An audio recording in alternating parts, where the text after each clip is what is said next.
Offline 2-3 तारीख से start करूंगा, अभी पढ़ लो। तो रिप्रोडक्शन की अगर मैं बात करूं, रिप्रोडक्शन इन ह्यूमन बींग्स है ना, आज का जो टॉपिक है वो बेसिकली क्या है, reproduction in human beings. Human beings के अंदर रिप्रोडक्शन किस तरीके से होती है। तो यार रिप्रोडक्शन किसी के अंदर भी हो, हमने उसे 3 पार्ट में डिवाइड कर रखा है। तुम्हें पता है the fusion of male and female gamete is known as fertilisation, है ना। अब फर्टिलाइजेशन से पहले वाले स्टेप होंगे प्री फर्टिलाइजेशन इवेंट, और फर्टिलाइजेशन के बाद वाले स्टेप होंगे पोस्ट फर्टिलाइजेशन इवेंट।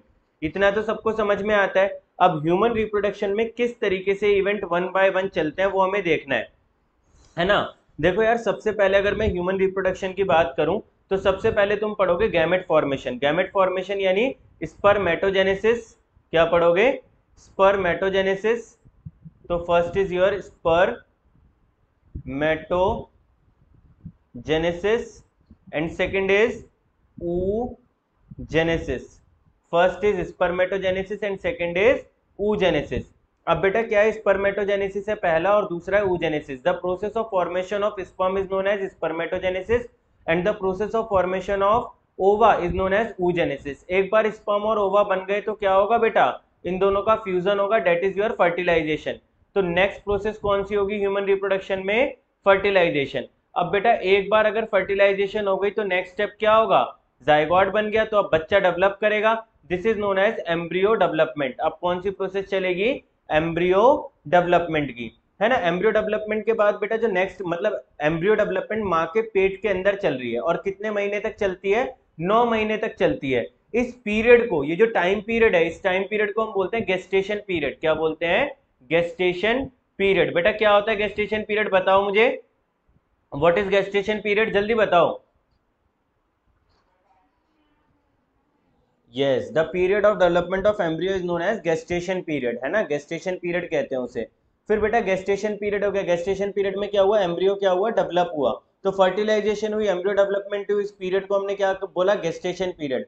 अब उसके बाद क्या होगा, जब गेस्टेशन पीरियड कंप्लीट हो जाएगा यानी 9 महीने पूरे हो जाएंगे, तो नेक्स्ट क्या होगा, पार्चुरेशन। नेक्स्ट क्या होगा, पार्चुरेशन। पार्चुरेशन यानी the ejection of baby from the vaginal, from the female body. जो फीमेल बॉडी है, जो वेजाइनल ओपनिंग है, वहां से बच्चा क्या होगा, बाहर आएगा, है ना। जो तुम्हारी बर्थ कैनाल होती है उससे बच्चा तुम्हारा बाहर आएगा। This process is known as parturition, ठीक है। Then after the parturition there is a next process.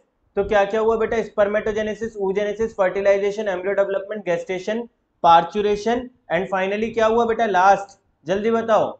एक बार बच्चा पैदा हो जाता है तो माँ क्या स्टार्ट करती है, उसकी ब्रेस्ट फीडिंग। क्या स्टार्ट करती है, breast feeding. This is known as lactation. क्या बोलते हैं बेटा इसे, लैक्टेशन। बेटा यस और नो, अरे बोलो यार। हाँ, तो क्या क्या हुआ बेटा, spermatogenesis, oogenesis, fertilisation, embryo development, gestation period, parturition and lactation. बेटा मेरी बात समझ में आई या नहीं आई, यस और नो? तो सबसे पहले क्या हुआ, स्पर्मेटोजेनेसिस हुई, फिर क्या हुआ, oogenesis हुई, फिर क्या हुआ, फर्टिलाइजेशन हुआ। फर्टिलाइजेशन के बाद क्या हुआ, एम्ब्रियो डेवलपमेंट। उस पीरियड को हमने क्या बोला, गेस्टेशन पीरियड। कितने महीने का होता है, 9 महीने का। फिर क्या हुआ, बेबी बाहर आ गया, this is known as parturition and after the parturition there is a final period which is known as lactation. So these are the sequence of events which are taking place in the case of human reproduction. जब किसी human की reproduction चलती है तो ये सारी चीजें एक एक कर होती हैं। समझ में आया या नहीं आया, यस और नो? अगर कोई भी प्रोसेस समझ में नहीं आई देन आई विल रिपीट, बोलो। Hello, okay. नया वाला बच्चा, क्या नाम है यार तुम्हारा? हेलो, अरे मयंक। तो मयंक समझ में आया तुम्हें क्या बोला मैंने? स्पर्म बना, ओवा बना, दोनों फ्यूज कर गए, फर्टिलाइजेशन होगी। यानी मम्मी पापा की शादी हुई, शादी होने के बाद क्या हुआ, फर्टिलाइजेशन हुई। फर्टिलाइजेशन के बाद क्या हुआ, बच्चा पेट में आया और डेवलप करने लग गया। उस पीरियड को हमने क्या बोला, गेस्टेशन पीरियड। गेस्टेशन पीरियड के बाद क्या होता है, बच्चा बाहर आएगा, this is known as parturition. Parturition के बाद क्या होगा, अब जो माँ है वो अपने बच्चे को क्या करेगी, फीड करेगी, this period is known as lactation. इस पीरियड को हम क्या बोलेंगे बेटा, लैक्टेशन बोलेंगे। ओके। तो these are the events in human reproduction. Human reproduction के ये अंदर क्या होते हैं, ये सारे इवेंट्स होते हैं, ठीक है बच्चों। अब देखो यार, हम पहली चीज स्टार्ट करने जा रहे हैं, है ना। तो सबसे पहले इस चैप्टर का जो पहला टॉपिक है वो हम पढ़ेंगे मेल रिप्रोडक्टिव सिस्टम। क्या पढ़ेंगे बेटा, मेल रिप्रोडक्टिव रिप्रोडक्टिव सिस्टम। तो बेटा अगर मैं मेल रिप्रोडक्टिव सिस्टम की बात करूं तो ये जो मेल रिप्रोडक्टिव सिस्टम है पूरा का पूरा, इसे हमने 3 मेन पार्ट में डिवाइड कर रखा है। इसे हमने कितने मेन पार्ट में डिवाइड कर रखा है बेटा? 3, 1, 2 एंड 3। ठीक है जी। फर्स्ट क्या है बेटा? फर्स्ट देखो, पहला क्या होता है? Primary sex organ. Primary sex organ क्या होता है बेटा? हमारे घर में भी 3 तरीके के लोग होते हैं, है ना? हमारे घर में 3 तरीके के लोग होते हैं। एक वो जो घर में प्राइम इंपॉर्टेंस रखते हैं, जिनकी सबसे ज्यादा चलती है, जो घर के लिए, घर की जीवनी के लिए सबसे ज्यादा इंपॉर्टेंट होते हैं। These are known as primary individuals of our house. उसके बाद क्या आते हैं? कुछ सेकेंडरी लोग आते हैं। सेकेंडरी में क्या होता है? बेसिकली हमारा जो मुखिया होता है घर का, वो हमारे पापा होते हैं या हमारे दादा होते हैं, जो पूरे घर को चलाते हैं। ठीक है। उसके बाद क्या आता है? अगर दादा मुखिया है तो पापा है, पापा के बाद मम्मी, ये सारे सेकेंडरी हैं। फिर एक वो जिनकी बिल्कुल ही नहीं चलती, जो सबसे एंड में आते हैं, है ना, जिनके होने ना होने से कोई फर्क ही नहीं पड़ता, बच्चे, उनकी कोई सुनता ही नहीं है। तो इसी तरीके से सेक्स ऑर्गन में भी एक मुखिया सेक्स ऑर्गन है, जिसे हम क्या बोल रहे हैं? Primary sex organ, which is the most important. बच्चा पैदा करने के लिए सबसे ज्यादा इंपॉर्टेंट क्या है? Primary sex organ. क्यों? क्योंकि प्राइमरी सेक्स ऑर्गन क्या करता है बेटा? स्पर्म्स को प्रोड्यूस करता है। प्राइमरी सेक्स ऑर्गन वो सेक्स ऑर्गन होते हैं जो गैमेट्स प्रोड्यूस करते हैं। तो primary sex organ in males is testis, है ना? मेल के अंदर जो प्राइमरी सेक्स ऑर्गन होता है उसे हम क्या बोलते हैं बेटा? टेस्टिस, है ना? और फीमेल के अंदर जो प्राइमरी सेक्स ऑर्गन होता है उसे हम क्या बोलते हैं? ओवरी। वो हम बाद में डिस्कस करेंगे। तो सबसे पहले क्या आ गया हमारा? Primary sex organ. फिर उसके बाद आते हैं बेटा सेकेंडरी या फिर एसेसरी सेक्स ऑर्गन। क्या बोलते हैं इन्हें? सेकेंडरी या फिर एसेसरी, एसेसरी सेक्स ऑर्गन। ठीक है, एसेसरी सेक्स ऑर्गन। तो सेकेंडरी या फिर एसेसरी सेक्स ऑर्गन क्या होते हैं? ठीक है, these are the secondary sex organ. इनमें क्या क्या आता है बेटा? इनमें दो चीजें होती हैं। इनमें कितनी होती हैं? दो चीजें होती हैं। एक को हम बोलते हैं एसेसरी डक्ट्स, एक को हम बोलते हैं एसेसरी डक्ट्स। तुम्हें पता है ducts are the hollow pipe. Ducts क्या होते हैं? होलो पाइप होते हैं। जैसे हमारे घर के पाइप होते हैं जो पानी को कैरी करते हैं, वैसी डक्ट्स अपने अंदर किसको कैरी करती हैं? किसी ना किसी बॉडी फ्लूइड को कैरी करती हैं, है ना? इसके अंदर accessory ducts in human male reproductive system किसको कैरी करेगा? स्पर्म को कैरी करेगा, है ना? स्पर्म टेस्टिस में बनेगा और टेस्टिस से बनके इन डक्ट्स के थ्रू बाहर जाएगा। समझ में आ रही है मेरी बात? फिर उसके बाद है बेटा एसेसरी ग्लैंड्स। नेक्स्ट है तुम्हारा एसेसरी ग्लैंड्स। ठीक है, what are the accessory glands? Glands क्या होते हैं? Glands are the organ in our body which continuously secrete something. हमारी बॉडी के वो पार्ट, वो ऑर्गन जो कंटिन्यूसली कुछ ना कुछ सिक्रीट करते हैं, उन्हें हम क्या बोलते हैं बेटा? एसेसरी ग्लैंड्स बोलते हैं। मेरी बात समझ में आ रही है नहीं आ रही? यस और नो, जल्दी बताओ। ओके, बाकी बच्चे? ओके, अच्छा। तो प्राइमरी सेक्स ऑर्गन हो गया, सेकेंडरी सेक्स ऑर्गन हो गया। थर्ड क्या है बेटा हमारा? जल्दी बताओ, थर्ड क्या है? फटाफट टेल मी, थर्ड क्या है बच्चों? अरे प्राइमरी सेक्स ऑर्गन हो गया, सेकेंडरी सेक्स ऑर्गन हो गया, थर्ड क्या है? External genitalia. क्या है? External genitalia. मेल्स के अंदर एक पीनिस नाम का ऑर्गन होता है ना, जो एक्सटर्नली दिखता है। ठीक है, जिसकी मदद से हम फीमेल के अंदर गैमेट ट्रांसफर करते हैं, है ना, जिससे हम यूरिन करते हैं। वो ऑर्गन जो है, this is known as external genitalia. क्या बोलते हैं उसे? External genitalia. तो बेटा मयंक बताओ, मेल रिप्रोडक्टिव सिस्टम में कितने पार्ट हैं? जल्दी बताओ, कौन कौन से?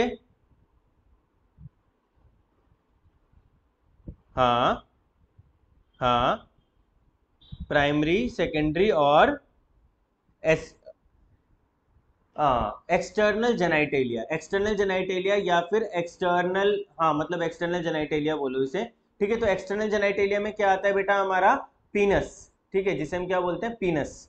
ठीक है, ओके। तो क्या क्या हो गया? Primary sex organ is your testis, secondary और accessory sex organ is accessory ducts and accessory glands आ गई। ठीक है, और एक्सटर्नल जेनाइटेलिया में क्या आ गया तुम्हारा? पीनस। ठीक है जी। अब एक बार हम पहले रिप्रोडक्टिव सिस्टम को पूरा डायग्राम बना के देखेंगे, और डायग्राम बनाने के बाद हम देखेंगे कि कौन कौन सी एसेसरी डक्ट्स हैं और कौन कौन से एसेसरी ग्लैंड्स हैं। ठीक है, चलो। तो एक बार डायग्राम बनाना शुरू करते हैं। सभी लोग साथ के साथ बना लेना डायग्राम, है ना, फिर वो बड़ा टाइम वेस्ट होता है उसमें वेट करने में और बहुत सारी चीजों में। तो साथ के साथ सब लोग डायग्राम बनाएंगे। देखो अब मैं तुम्हें बनाने जा रहा हूं मेल रिप्रोडक्टिव सिस्टम का डायग्राम। ठीक है, तो देखो मेल रिप्रोडक्टिव सिस्टम का अगर मैं लेटरल व्यू देखूं, लेटरल यानी साइड से मिड सजाइटल प्लेन अगर मैं देखूं, ठीक है, तो हमें क्या क्या देखने को मिलेगा वो देखो। देखो यार, इस तरीके से बनाना है।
कनेक्ट नहीं हो पा रहा है? किसका कनेक्ट नहीं हो पा रहा है?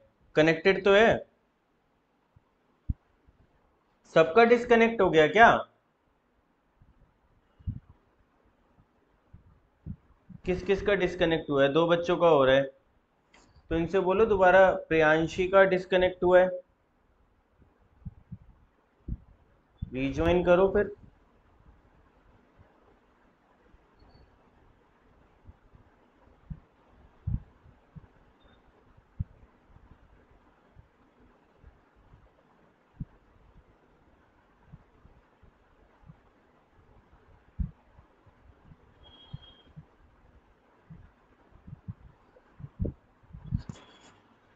हो गया रीज्वाइन सबका बेटा?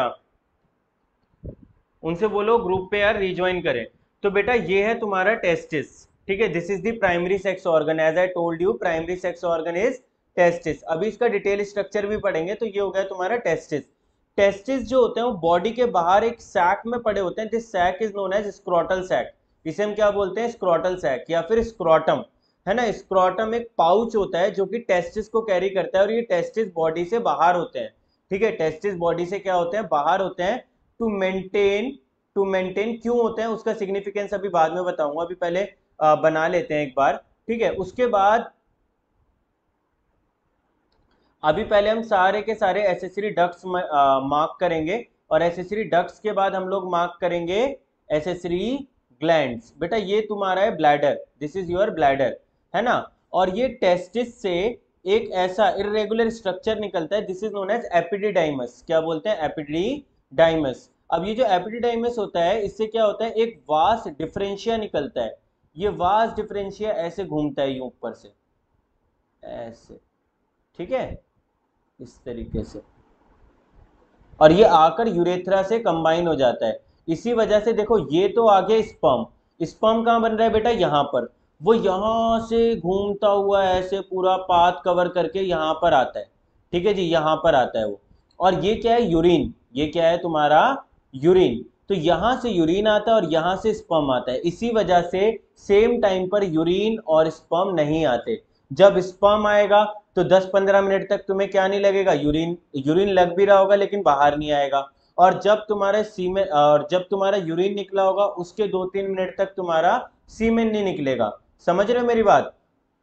तो दोनों में क्या होता है? थोड़ा सा फर्क होता है सीमेन और किसमें? यूरिनेशन में। सीमेन तभी निकलेगा जब तुम क्या, जब तुम उस टाइम पर यूरिनेट नहीं कर रहे होगे।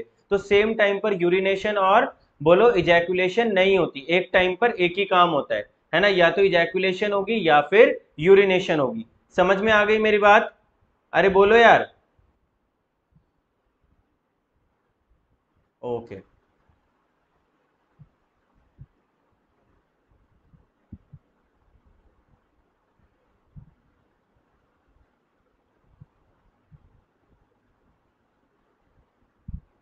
अब बेटा तुम्हें ग्रीन ग्रीन कलर का कुछ दिख रहा होगा। अरे ग्रीन ग्रीन कलर का कुछ दिख रहा है बच्चों? अरे यस और नो? दिख रहा है नहीं दिख रहा? अब ये जितने भी ग्रीन ग्रीन बनाया ना मैंने, पहले रेड से जितना बनाया वो सारा एसेसरी डक्ट था। अब मैं जितना ग्रीन से बना रहा हूँ वो सारा क्या है, एसेसरी ग्लैंड्स है बेटा। ठीक है, तो पहले हम एसेसरी डक्ट्स मार्क करेंगे सारी, उसके बाद हम एसेसरी ग्लैंड्स मार्क करेंगे। ठीक है, अब बेटा देखो टेस्टिस के अंदर भी दो डक्ट होती हैं, है ना। वो अभी हम डिटेल स्ट्रक्चर नहीं पढ़ रहे, बाद में पढ़ेंगे, अभी बस मैं डक्ट मार्क करके दिखा रहा हूँ। यहाँ से बहुत छोटी छोटी छोटी छोटी छोटी छोटी डक्ट्स निकलती हैं, बहुत छोटी छोटी माइनर डक्ट्स निकलती हैं। दीज आर नोन एज रेटा टेस्टिस। क्या बोलते हैं, रेटा टेस्टिस।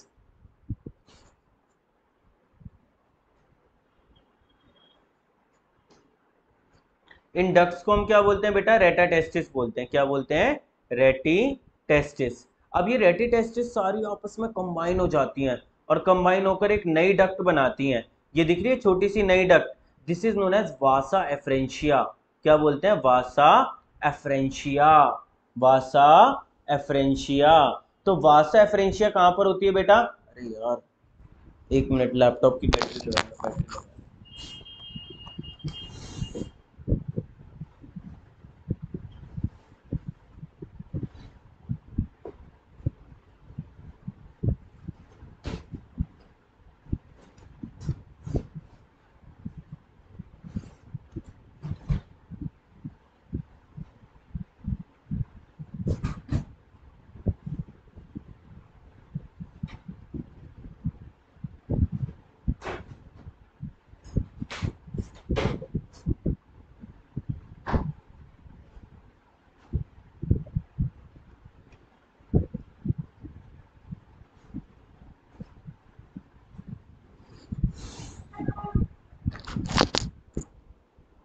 हेलो,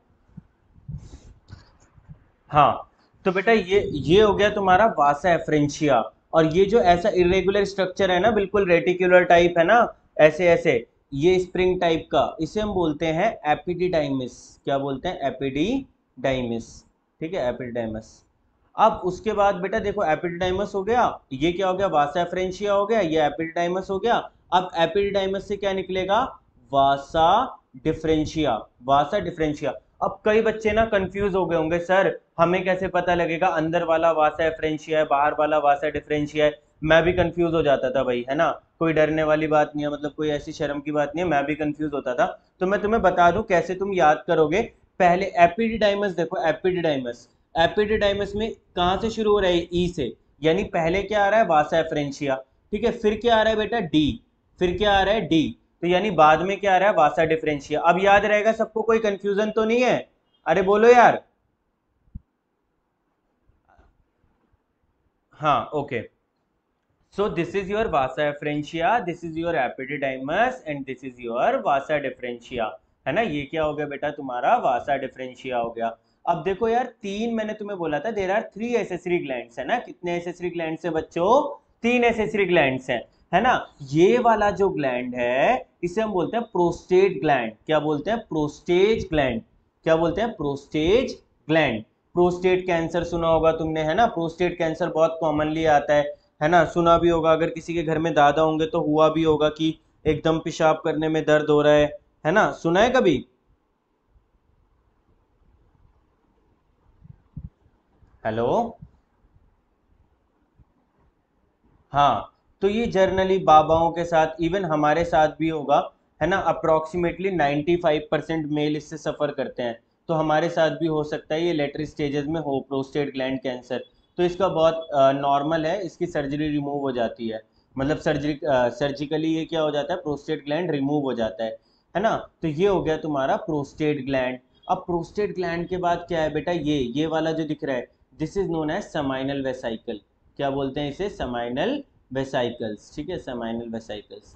ठीक है, उसके बाद ये जो छोटे छोटे बल्ब जैसे दिख रहे हैं इसे हम बोलते हैं bulbo, bulbo urethral, urethral gland. बेटा नाम याद करने की जरूरत नहीं है, देखो ऐसे ही याद हो जाएगा, बल्ब जैसे हैं तो बल्ब, है ना। फिर ये वाला जो पाइप है, this pipe is known as urine pipe. Urine pipe को हम क्या बोलते हैं, यूरेथ्रल। क्या बोलते हैं, यूरेथ्रल पाइप। क्या बोलते हैं, यूरेथ्रा या फिर यूरेथ्रल पाइप। तो वही है, यूरेथ्रल पाइप से अटैच है क्या, दो ग्लैंड जो कि कैसे हैं, बल्ब जैसे हैं। तो इसी वजह से इनका नाम क्या रखा हमने, बल्बो यूरेथ्रल ग्लैंड। समझ में आ गया। अब बेटा जब स्पर्म यहाँ से निकलता है ना, तो उसे खाने पीने के लिए बहुत सारी चीजें चाहिए होती हैं, नरिशमेंट के लिए। तो ये ग्लैंड्स क्या करते हैं, बेसिकली कुछ ऐसी सिक्रीशन सिक्रीट करते हैं। स्पर्म तो क्या है, स्पर्म तो ऐसे एक सांप जैसा स्ट्रक्चर है, लेकिन जब निकलता है सीमेन तो वो क्या होता है, व्हाइट व्हाइट कलर का मिल्की एक क्या होता है, लिक्विड होता है, एक मिल्की लिक्विड होता है व्हाइट व्हाइट कलर का। तो जो लिक्विड सिक्रीट होता है वो करता कौन है, सेमाइनल वेसिकल्स, प्रोस्टेट ग्लैंड और बल्बोयूरेथ्रल ग्लैंड। बेटा मेरी बात समझ में आई या नहीं आई, बोलो यार। वेरी गुड वेरी गुड, अगर समझ में आ रहा है तो वेरी गुड। ठीक है, तो क्या है बेटा, प्रोस्टेट ग्लैंड, बल्बोयूरेथ्रल ग्लैंड और सेमाइनल वेसिकल, ये क्या करते हैं बेटा, कुछ ऐसी सिक्रीशंस देते हैं जो कि क्या बनाती है। देखो जो तुम्हारा सीमेन निकलता है ना, सीमेन, सीमेन जिसे तुम सीमेन कहते हो, एक व्हाइट कलर का मिल्की फ्लूइड होता है ना। ये जो व्हाइट कलर का मिल्की फ्लूइड होता है, इसके अंदर दो कंपोनेंट होते हैं, एक तो स्पर्म होता है जो मेन है, और दूसरा होता है समाइनल प्लाज्मा, समाइनल प्लाज्मा। मैं तुम्हें यहां से अमेरिका भेज रहा हूं किसी काम से, किसी काम से तुम्हें अमेरिका भेज रहा हूं, किस पे, घोड़े पे बिठा के। अब जाहिर सी बात है, घोड़े पे बिठा के तुम्हें अमेरिका भेज रहा हूं तो तुम्हें हर 4-5 घंटे में कुछ खाने के लिए चाहिए होगा, घोड़े को खाने के लिए चाहिए होगा, है ना, एनर्जी बूस्टर्स चाहिए होंगे, मल्टीविटामिन चाहिए होंगे, सारी चीजें चाहिए होंगी। लेकिन अगर ये नहीं देंगे तो तुम लोग मर जाओगे। तो वैसे ये स्पर्म है, इस स्पर्म को पूरा यहां से ट्रैवल करके फीमेल जेनाइटल ट्रैक के अंदर जाना है और ओवरी तक पहुंच के अपना झंडा गाड़ना है।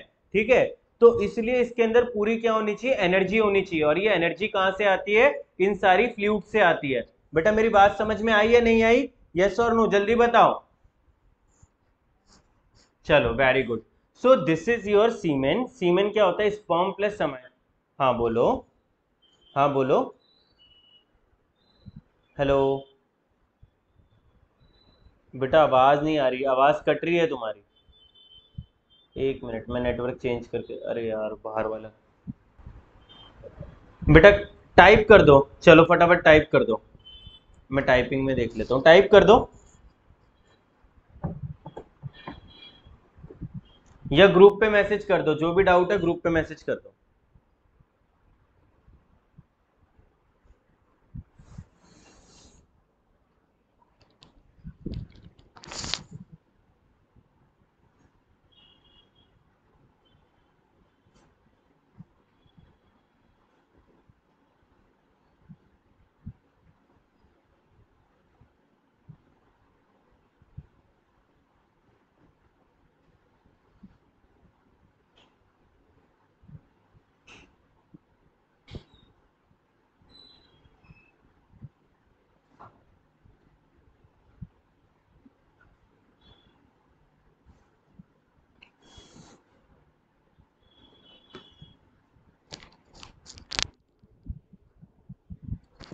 Hello, hello,